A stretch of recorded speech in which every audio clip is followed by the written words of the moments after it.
No intro, I guess. Already starting off on the wrong foot here, but what's up, everybody? Welcome to the RotoWire Soccer Show. I'm Ryan, joined again by Mo to preview Tuesday's 3-game Champions League slate. What's up, Mo? How's it going? What's up, Ryan? Should I do a little better than I could? Dun, dun, dun, dun, dun, dun. Yeah, I mean, I don't know what happened. Usually I just press one button and it goes, but I'm going to blame Adam. When in doubt, blame Adam for technical issues. What's up, Ryan?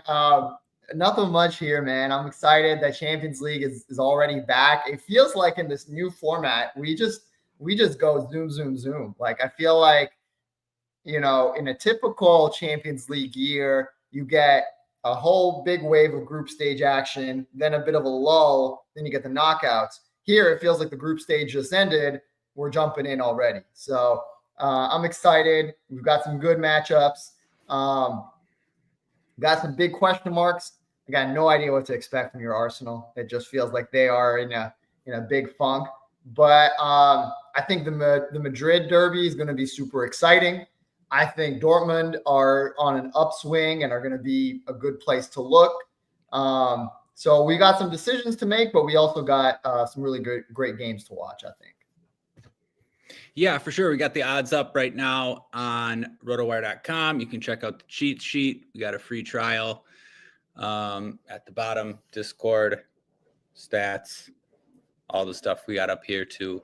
But yeah, I was struck by Madrid and Arsenal sort of having the same odds to win and a similar total. I mean, when I checked earlier, Madrid was minus 110 and Arsenal was minus 106 on Pinnacle. And I just didn't expect it to be that close with Madrid at home and Arsenal away. But I guess the opponents are factored in. But yeah, it's just, Arsenal have been really struggling to score back-to-back games now. And Madrid, yeah, I don't know. I guess it's the fact that Atletico have been really stingy. I saw a stat about how few goals they're allowing, but I remember a game a couple weeks ago against Barca when they allowed like 4 or 5 or something in a game that was 4-4 in the cup, I want to say. And then, yeah, it looks like a good spot for Dortmund, who have been better of late against Lille, who got hammered over the weekend against PSG. I don't know if I'd look too much into that, but they're dealing with a few injuries and kind of been on a little bit of a downswing. So, yeah, I think Dortmund will be a popular place to look, as well as Madrid. After that, it's kind of up in the air. Get into forward, Mbappe is 10K. Vinny Jr., 9,200. Guirassy, 8,800. Guirassy with the best odds to score on the slate. Plus 120, it looks like. Mbappe, plus 135. They're usually a little bit more expensive. You can kind of afford whoever you want here. You can probably spend up twice if you want to. How does forward look to you, Mo? Are you starting with Mbappe and going from there? Are you playing two expensive guys? What do you think? Yeah, I think there's a lot of good choices here. It's interesting, the point you made about Atleti. 16 goals conceded in 26 league matches. So just extremely stingy. They are above Madrid in the table, 1 point behind Barcelona. You don't know if that's going to stick, because it feels like Madrid, plays lights out versus Man City and then kind of just flops in the league.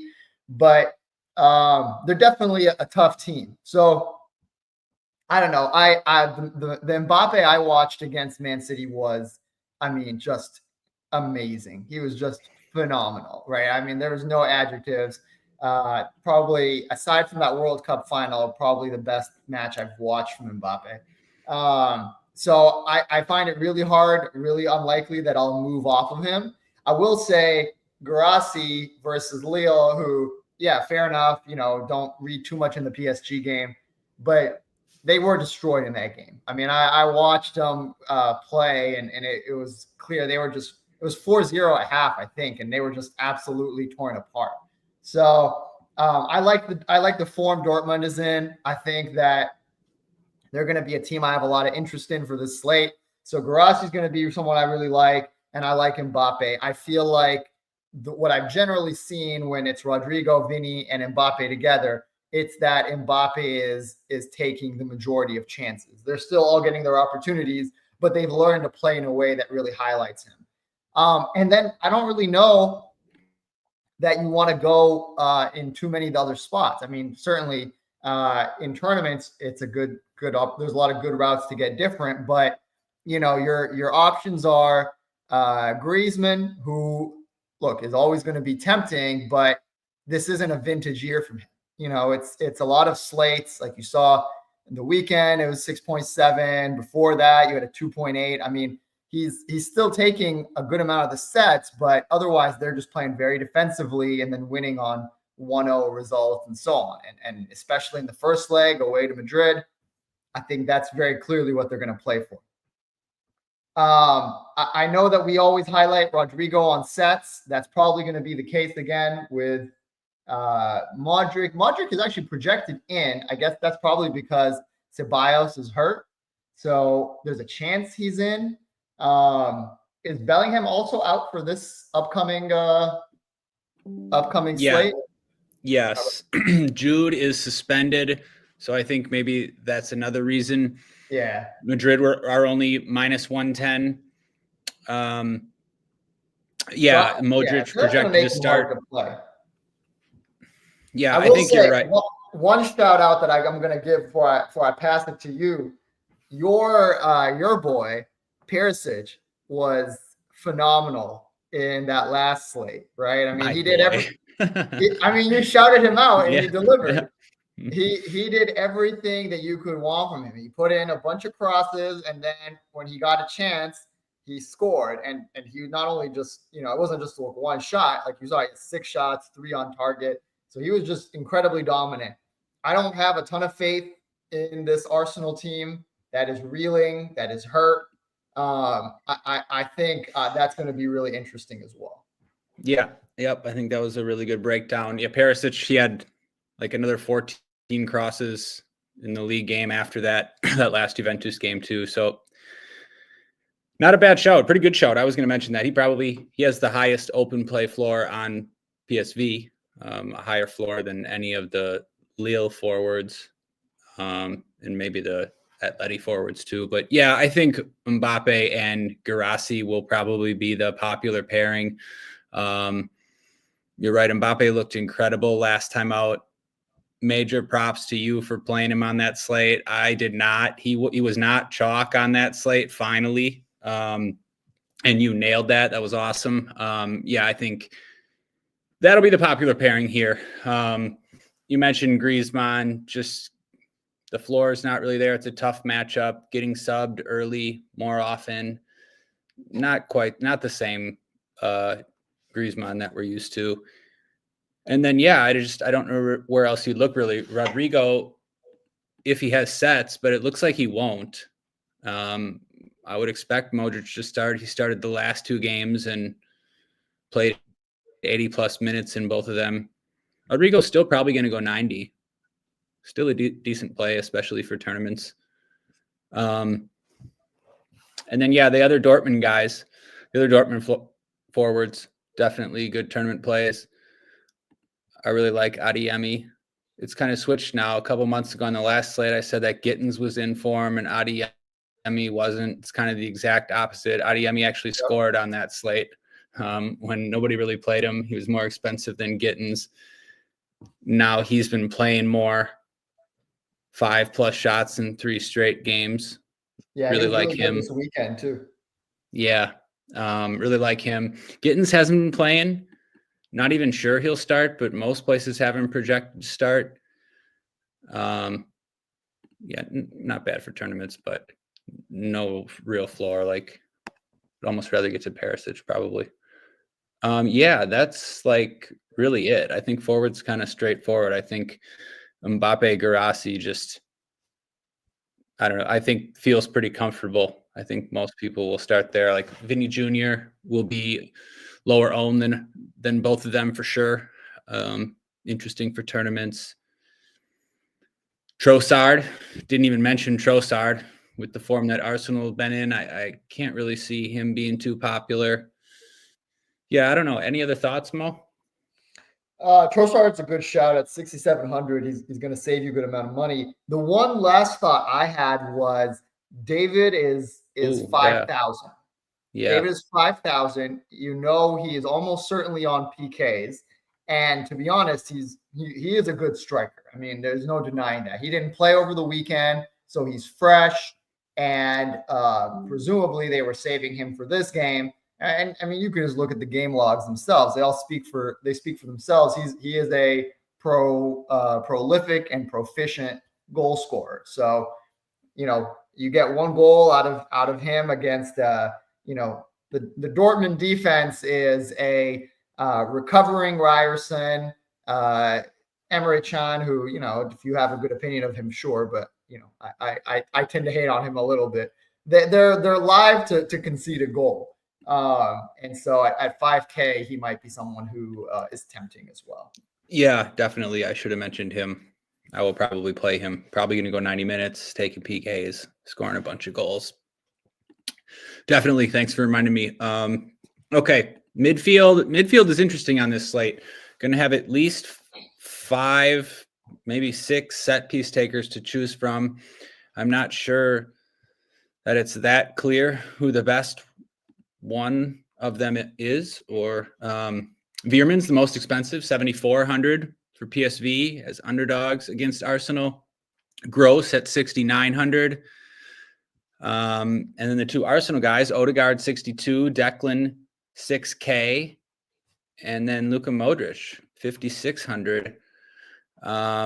You can include Haraldson in that for Lille if you want. He's 45. That would be 6 set piece takers there. Does one stand out for you necessarily, Mo, or 2, or how do you feel about midfield? Yeah, so Gross went through this period where he was very fadeable. And then, we saw on the Champions League slate a few weeks back, he got 4 assists, or was it? He scored a goal. That's what he did. And then he got 4 assists in the league. And so he's just quietly, if you exclude that 4-point game, he's quietly kind of come back to being a very tough fade, right? He's going 90 minutes. Brandt is, I think, likely to be fit for this game, but he's likely to be subbed off early because he's just coming back into the game. And so you're likely getting 90 out of Gross. So I like him a lot. Veerman, I went Veerman over Perisic last slate, and it cost me because he was very limited. It's very clear that as far as attacking goes, PSV much prefer to play through their more forward players. That's going to be like Noah Lang, Perisic, Saibari. Then they would prefer to play through Veerman and Schouten. Veerman plays a little further up than Schouten, but he's not that much up. It's like you're saying here, 10 points, 14. It's fine. It's good, but it's not what I feel is like a must play. And then the last one I'll mention is Odegaard at 62 is always a tough decision. I mean, this is the guy who is usually the best player on the pitch, right? He is supremely talented. It's just a question of whether he's going to use that talent for your DFS lineups or not on any given day, right? Because sometimes he's just going to orchestrate from the back and do very little for you in DFS. And then sometimes he'll go up and he'll take the PK, or he'll just score. And then at 6,200, you'll be like, of course, why would I ever fade him? And so you always kind of end up in a dilemma of like, is this an Odegaard slate? Is it a Rice slate? I don't know. So that's a tough decision, but those are the 3 I've got my eyes on. Yeah, it's tough, right? Start with Gross. I agree. I agree with everything you said. Just bring up the corners. He hasn't taken more than 2 in the last 5 games. there are some paths to him busting. I guess he scored 4 points here with Ryerson back now. Yep. Ryerson had been taking more of the sets here. So yeah, I don't know if you can call Gross like a lock necessarily. Like, if he doesn't get a goal contribution, does he score? He probably gets you 10 points. I don't know if he gets you more a lot of times. But that's kind of like all these guys I get, Veerman, Veerman's kind of like Kimmich, but like for a worse team. Yeah. Depends though, if Arsenal score early, like PSV could pour on 4 points, or else, yeah, I don't know. Like, it's tough to know how that game's going to go. Crazy that Odegaard didn't even take a shot last game. Like you said, 7 floor points. Arsenal kind of chasing the whole way. Doesn't take a shot. Did take all the right-sided corners over Wanyeri, who's 5,900. Seems like a fine option too. Declan, again, all similar options who you think would be good for around 10 points. All take sets, could be involved in a goal. It's tricky because I don't know that one necessarily stands out. And then Luka Modric, who's went 90 and 86, taking most of the sets. Honestly, he looks fine too. I think if you need the salary, going down to him is fine. These guys, I just don't know that they have a ton of upside. All the guys that we mentioned. You briefly shouted out Haraldson. His upside is very nice. He scored a couple goals against Monaco, and otherwise, if you look at kind of the floor of a lot of these lines, he's going 90. He's scoring in the 7-8 range at 4,500 again versus the Dortmund team that's not going to, exactly shut these guys down. It's pretty nice. Yeah, it is actually.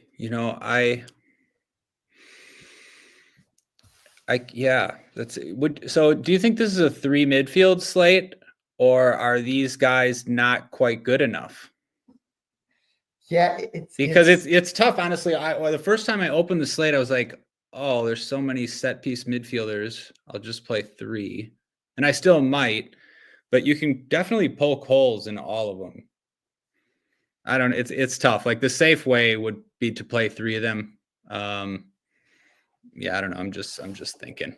I think you're gonna have to decide. Like, at the end of the day, Lille is projected for 1 goal, right? And so you're gonna have to decide. Is it David that you want to get creative with and maybe go 3 forwards? Is it Haraldson that you want to go 3 mids? Do you want to try to play both of them? There's not really much that you can do with the savings because it's not like very tight on the salary. I think my style is that I'm just a sucker for floor, and so I always like to have that comfort of, like, all things equal, I can at least fall back on my set piece takers to give me a floor. But when it comes to tournaments, you're going to be able to do just whatever you want on this slate. Right. Yeah, I'm just over here thinking, man, how can I get up to Adeyemi over one of these guys in the flex? Okay, other tournament options. Mikel Merino, 5,100.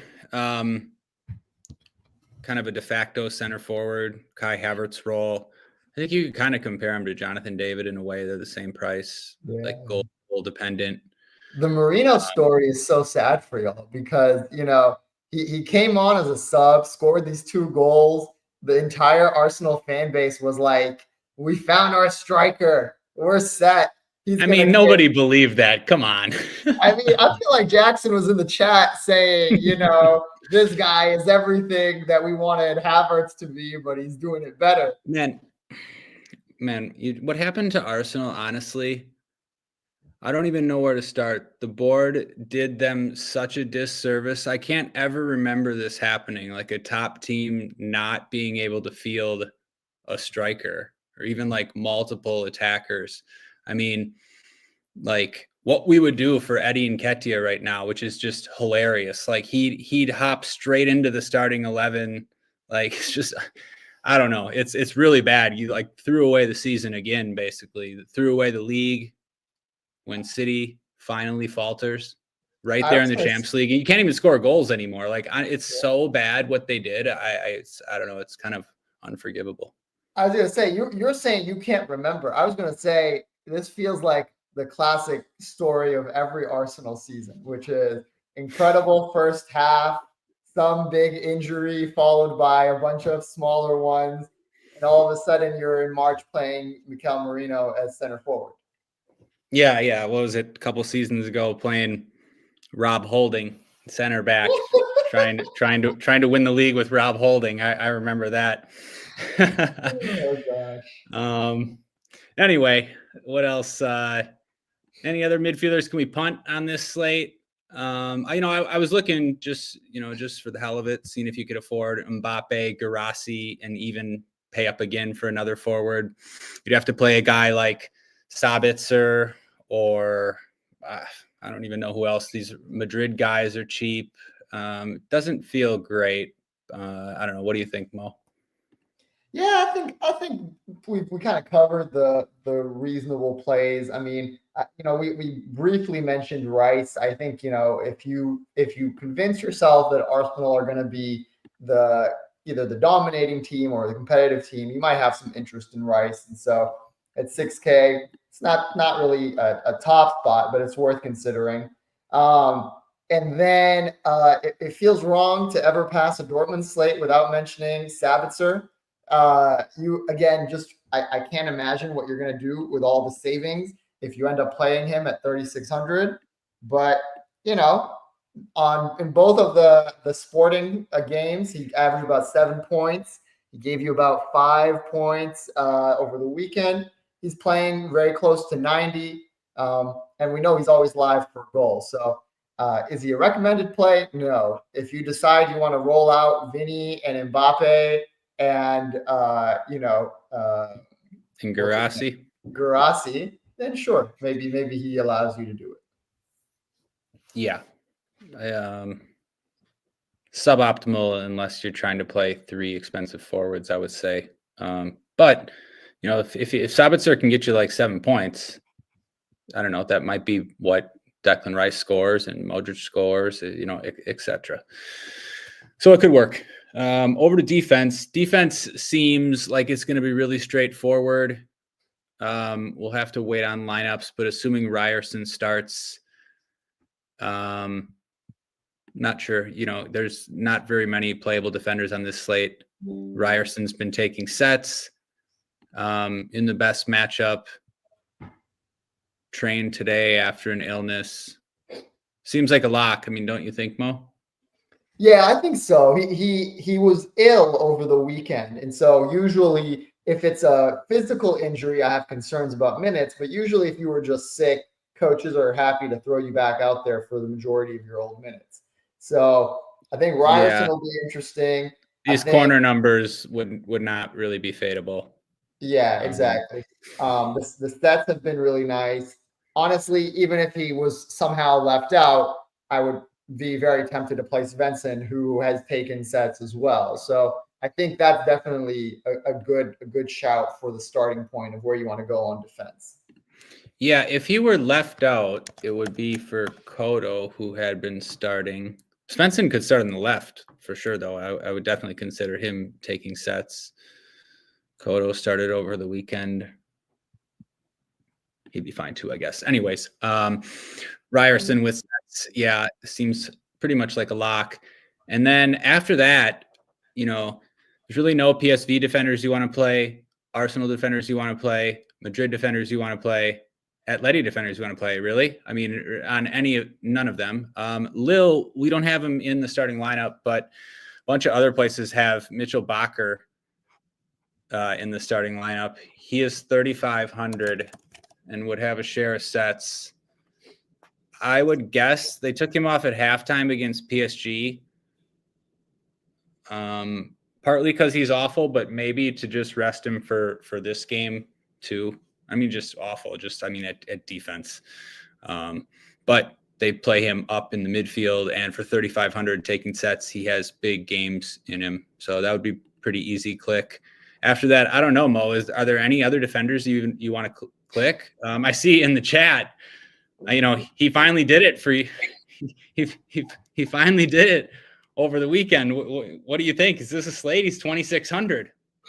I mean, there's definitely a lot worse spots you could go than 2,600 Mendy. I mean, again, we've been saying it all episode long, you don't need the salary, right? Like it's not a slate where the savings of 2,600 is doing that much for you. That being said, the script for this game, unless Real Madrid score early, is likely going to be Atleti shutting up shop and Real Madrid, trying to find an opening. So you've got good script in your favor, and there's no other fullback on the other side. Valverde's midfield eligible.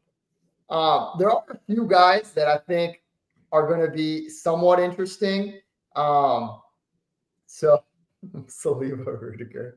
There you go. At the end of the day, with these, when you're deciding between, am I going to play Mendy? Am I going to play Timber? You shouldn't rule out the CB play, right? Not at all. The thing with Bakker is really interesting because he was a lock on that interleague slate, right? Every single person played him, and every single person got the 1.9, and that's it. He's been especially tempting because they've actually been playing him as an attacking midfielder, because that's really what he is. He's never been a good defender. He's just always been really good at crossing, and he's got a decent amount of pace. So I think if he ends up playing up front again, then I think that's going to be really tempting. But otherwise, I think, there's no real locks. I didn't shout out Ben Sbaini. I think he's just coming off of an injury again, right? So he was out for 2 games, and then he played 70 minutes this weekend and the weekend before, right? Look at that floor on Ben Sbaini. I mean, that's the thing, right? We shout him out because we've gotten lucky that he's scored on all the Champions League states. Yeah, one time in a match against Shakhtar. Yeah. But where you just knew they were going to smash, but right. But he's actually not a great floor player, and so right. I think I'm going to be inclined to follow what the chat is saying. It's funny. This of all places is where the chat comes to life. But I think we're either going to go with a Mendy savings or a center back. Worth noting. I'll say this before I pass it. Raul Asensio, I don't know what his salary is on this slate, but he set up Mbappe with that first goal versus City.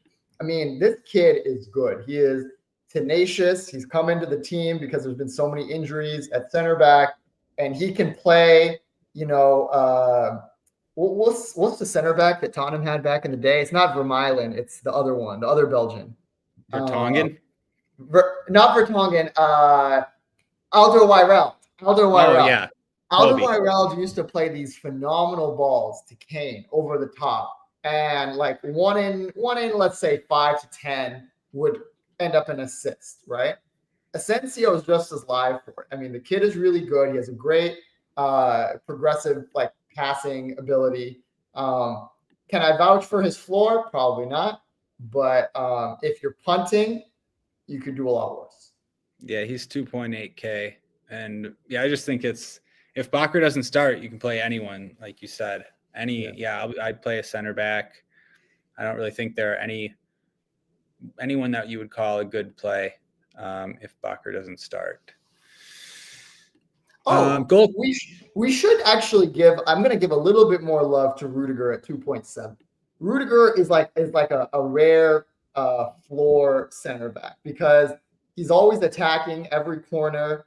I know, ignore the 0.8 and the 1.5, but in his usual, in a lot of slates, he'll be attacking on corners. He'll put in a couple crosses. He does it for Germany. He doesn't do it as much for Real.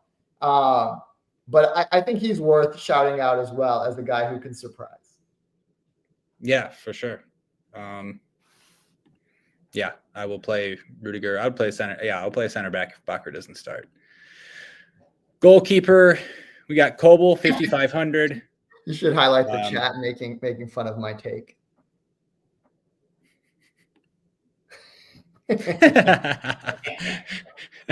Yeah, it doesn't look great, but he's still like averaging close to a shot a game, and I know what you mean.